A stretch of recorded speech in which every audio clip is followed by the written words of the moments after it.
അദ്ദേഹത്തിനെതിരെ യുദ്ധം ചെയ്യുന്നതിനും അവർ ഭയപ്പെട്ടിരുന്നു. അദ്ദേഹം അള്ളാഹുവിന്റെ കടുത്ത ആരാധകനായിരുന്നു.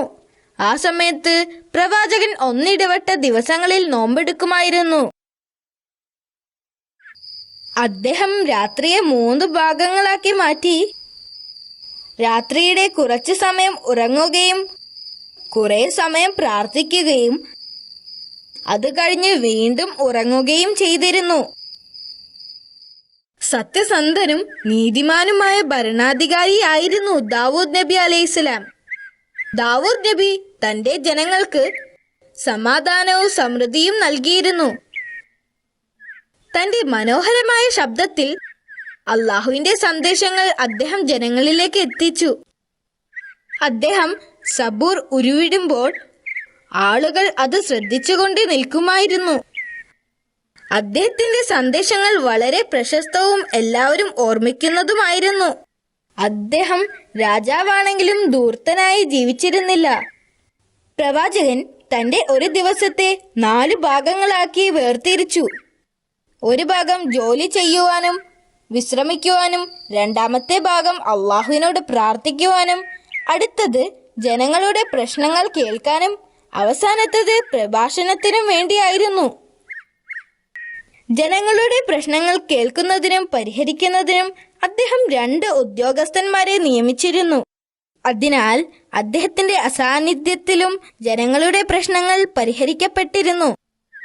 പ്രവാചകന് ആയുധ നിർമ്മാണത്തിൽ പരിചയമുണ്ടായിരുന്നു. അതുകൊണ്ട് ആയുധമുണ്ടാക്കി വിറ്റ് കിട്ടുന്ന തുച്ഛമായ വരുമാനത്തിലാണ് അദ്ദേഹം ജീവിച്ചിരുന്നത്.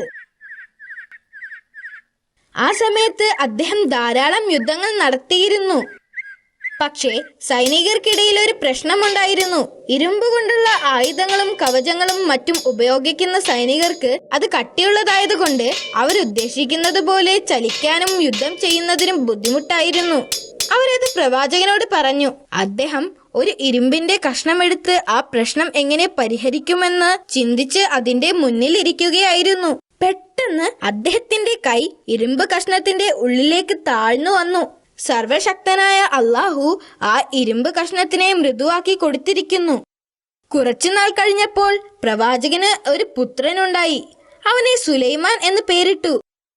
കുട്ടിക്കാലം മുതൽ തന്നെ വളരെ ബുദ്ധിമാനും സമർത്ഥനുമായിരുന്നു അവൻ. ഈ സംഭവം നടന്നപ്പോൾ അദ്ദേഹത്തിന് 11 വയസ്സുണ്ടായിരുന്നു. ഒരു ദിവസം പതിവ് പോലെ ദാവൂദ് നബി അലൈഹിസ്സലാം തന്റെ ജനങ്ങളുടെ പ്രശ്നങ്ങൾ പരിഹരിച്ചു കൊണ്ടിരിക്കുകയായിരുന്നു. അപ്പോൾ 2 പേർ അദ്ദേഹത്തിന്റെ അടുക്കൽ വന്നു. അതിലൊരാൾ ഒരു വയലിന്റെ ഉടമയായിരുന്നു. വയലിന്റെ ഉടമസ്ഥൻ കരഞ്ഞുകൊണ്ട് പറഞ്ഞു, കഴിഞ്ഞ രാത്രി ഇയാളുടെ ആടുകൾ എന്റെ വയലിലെത്തി.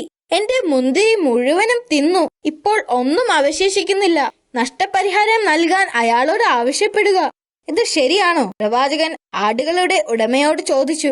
അതെ, അവൻ മറുപടി പറഞ്ഞു. പ്രവാചകൻ അല്പനേരം ആലോചിച്ചു. എന്നിട്ട് പറഞ്ഞു, അവന്റെ നഷ്ടത്തിന് പകരം നിന്റെ ആടുകളെ അയാൾക്ക് കൊടുക്കാൻ ഞാൻ തീരുമാനിച്ചിരിക്കുന്നു.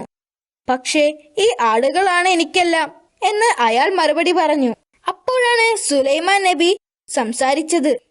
എനിക്ക് മറ്റൊരു പരിഹാരമുണ്ട്. എന്താണത്? പ്രവാചകൻ ചോദിച്ചു. മുന്തിരിവള്ളികൾ വളരുന്നതുവരെ ആട്ടുടമ വയലിൽ പണിയെടുക്കട്ടെ.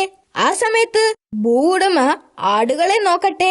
വയലുടമക്ക് അയാളുടെ വിളവുകൾ തിരിച്ചു കിട്ടുന്നതുവരെ ജീവിക്കാനുള്ളത് ആടിന്റെ രോമവും പാലും വിറ്റുകിട്ടും. മുന്തിരിവള്ളികൾ വളർന്നാൽ ഭൂവുടമയ്ക്ക് ഭൂമിയും ആട്ടുടമയ്ക്ക് ആടുകളെയും തിരിച്ചു കിട്ടും. പ്രവാചകൻ ആശ്ചര്യപ്പെട്ടു. ഇതാണ് യഥാർത്ഥ ന്യായവിധി. ജ്ഞാനത്താൽ നിന്നെ അനുഗ്രഹിച്ചതിന് അള്ളാഹുവിന് സ്തുതി. തീർച്ചയായും നീ ബുദ്ധിമാൻ തന്നെ. ഒരു ദിവസം പ്രവാചകൻ തന്റെ മുറിയിൽ പതിവ് പോലെ പ്രാർത്ഥന നടത്തുകയായിരുന്നു. ആരെയും അദ്ദേഹത്തെ തടസ്സപ്പെടുത്താൻ അനുവദിക്കരുതെന്ന് അദ്ദേഹം പരിചാരകരോട് കൽപ്പിച്ചു. എന്നാൽ 2 പേർ എങ്ങനെയോ അദ്ദേഹത്തിന്റെ റൂമിലേക്ക് പ്രവേശിച്ചു. അദ്ദേഹത്തിന്റെ പ്രാർത്ഥനയ്ക്ക് തടസ്സം നേരിട്ടപ്പോൾ അദ്ദേഹം ദേഷ്യത്തോടെ ചോദിച്ചു, നിങ്ങൾ ആരാണ്? അവരിൽ ഒരാൾ പറഞ്ഞു, ഞങ്ങൾക്കിടയിൽ ഒരു തർക്കമുണ്ട്. ഞങ്ങളിവിടെ താങ്കളുടെ ന്യായവിധിക്കായി എത്തിയതാണ്. അതെന്താണ്?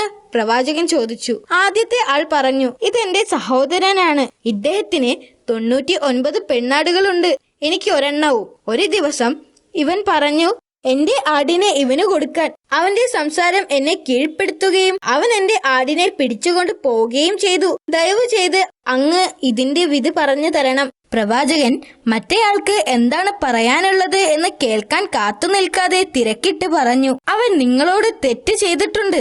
അദ്ദേഹത്തിന് ഇത്രയും ആടുകളുള്ളപ്പോൾ നിങ്ങളുടെ ആടിനെ ആവശ്യപ്പെട്ടത് തെറ്റാണ്. പെട്ടെന്ന് തന്നെ അവർ രണ്ടുപേരും അപ്രത്യക്ഷമായി. അപ്പോഴാണ് അവർ അള്ളാഹു അയച്ച മലക്കുകളായിരുന്നു എന്ന് പ്രവാചകന് മനസ്സിലായത്. രണ്ടാമത്തെ ആൾക്ക് പറയാനുള്ളത് കൂടി കേൾക്കാതെ വിധി പറയാൻ പാടില്ലായിരുന്നു എന്ന് അദ്ദേഹം തിരിച്ചറിഞ്ഞു. അദ്ദേഹത്തിന് തന്റെ തെറ്റ് മനസ്സിലാവുകയും കുറ്റബോധം കൊണ്ട് അള്ളാഹുവിനോട് പാപമോചനത്തിനായി കരഞ്ഞ് പ്രാർത്ഥിക്കുകയും ചെയ്തു. അള്ളാഹു പ്രവാചകനോട് ക്ഷമിക്കുകയും പ്രവാചകൻ ദീർഘകാലം ജീവിക്കുകയും ചെയ്തു. അദ്ദേഹം അള്ളാഹുവിനെ ആരാധിക്കുകയും മരിക്കുന്നതുവരെ അള്ളാഹുവിനെ സ്തുതിക്കുകയും ചെയ്തിരുന്നു. അദ്ദേഹത്തിന്റെ മരണത്തിൽ ആയിരക്കണക്കിന് ജനങ്ങളും പുരോഹിതന്മാരും ദുഃഖിച്ചിരുന്നു. അദ്ദേഹത്തിന്റെ ഖബറടക്കത്തിന്റെ സമയത്ത് സൂര്യന് ഭയങ്കര ചൂടായിരുന്നു. എന്നിട്ടും ചൂട് സഹിച്ച് ധാരാളം ആളുകൾ വന്നിരുന്നു. അവിടെ എത്തിയ ആളുകളെല്ലാം വളരെ ബുദ്ധിമുട്ട് അനുഭവിച്ചു.